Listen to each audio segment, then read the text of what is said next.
Hello YouTube, it's the Carbine Cowboy coming to you again today from the great state of Montana. I got another rifle I wanted to do for you today. I actually wanted to do a shooting video today, but the wind has been really bad and it's been raining off and on. So I'm going to give you a review on another great rifle and rifle cartridge. This is the Savage 22-250. I really do like this caliber. I really do. Here in Montana, you're allowed to deer hunt with a 22 caliber centerfire rifle, and I really enjoy this little rifle. I've taken quite a few mule deer, whitetail, and antelope with this cartridge. It's very impressive. It's also a very accurate cartridge. This target that I have right here was fired at 100 yards, and I hope you can see this, but that is 8 shots and 1 hole at 100 yards. And let me see if I can get a little bit closer to this thing for you so you can actually see the group that this thing got. This is not with factory ammunition. This is with a tailored hand load to this rifle, but that is 8 shots and 100 yards. And let me see if I can get close enough where you guys can see this.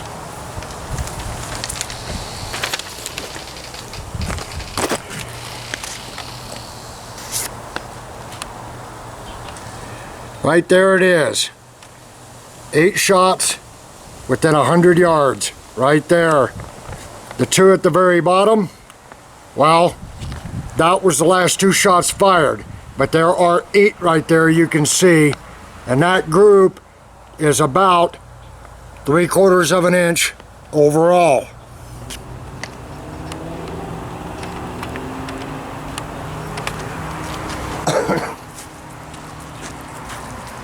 Anyway, the thing that I truly like about the 22-250 is it is quite a speedster. This little rifle fires a 55 grain bullet at 3,700 feet a second. Yes, that's right, 3,700 feet a second.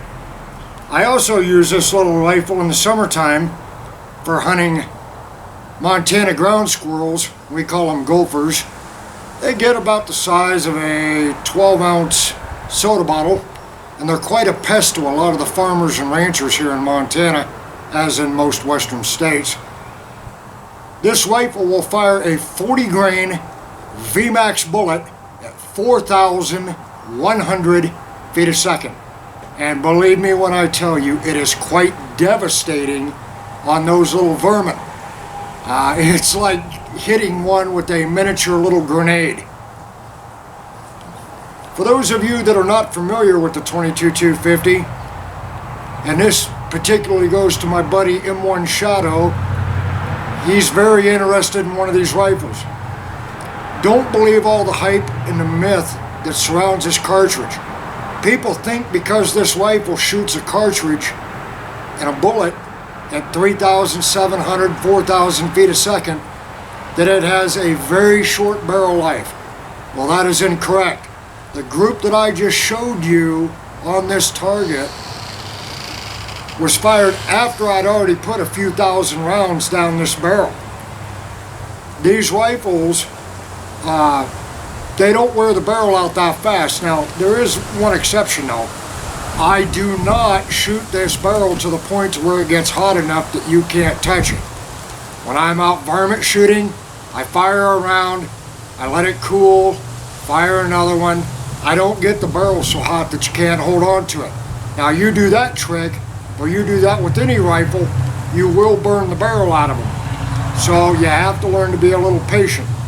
It's not like, you know, this is a military rifle where Uncle Sam is supplying the rounds and the gun, and you just go out and light it up and get it as hot as you want. I purchased this rifle back in 2005. I believe I paid $350 for it. The scope that I have on it is a Tasco 2.5x10 Varmint Master, and I really like this scope. It's been on there since day one, and it has the mil dots in it, and I really kind of enjoy it. Once you get used to using these little mil dots in this scope, there's nothing I can't hit. I've taken prairie dogs and gophers with this rifle out to 600 yards, no problem. If I did have one little drawback with the 22-250 cartridge, on deer-sized game, I would not recommend shooting an antelope or a deer much over about 300 yards. This 55 grain bullet right here, I have taken deer out to 300 yards with it, and that is about its max. At 300 yards, this thing is delivering, about 800 foot-pounds of energy. Now, you listen to that and you say, well, that doesn't seem like very much. Well, it is. The M16 round, the 223, at that same 300 yards, is down about 600 foot-pounds. So, this is doing a lot more because it's going a lot faster. Like I said, this is a very nice rifle. It's a very accurate rifle. I understand that Savage does not produce this rifle anymore. They quit making them here, what's it been, a year or two ago? The new one that they came out with to take its place has got the AccuTrigger in it. But this rifle, like I said, stock rifle, $350. Then I paid another $125 or so for the scope. And you saw the kind of accuracy that it gets. Don't let people kid you. You do not have to spend $3,000 for a rifle or $2,000 for a scope to get an accurate rifle. Now, I will not tell you the hand loads that I use in this rifle, but what I will tell you is none of them exceed specifications. They're all within spec, and they're all safe to shoot. The only reason why I don't like giving that kind of information out is liability, and people understand in the world we live in today, you have the best intentions in the world, somebody does something stupid, it automatically comes back to you and being your fault. So with that, I'm sorry, but that's just the way it is. For those of you that are interested in the 22-250, you will never be disappointed in one. Never. I'd like to hear a lot of your questions and comments. I'm sorry that I couldn't do the shooting videos for you today that I was wanting to do due to the weather, but here in Montana, you have to kind of go with it because you never know half hour from now what the weather's going to be like. I woke up this morning, the sun was shining, it was about 35 degrees, thought I'd be able to go out and do a little shooting. Half hour later, the clouds rolled in, it's been raining, the wind's been blowing about 25 miles an hour, so I'm just not going to be able to do it. But I did thought I would do this review for you.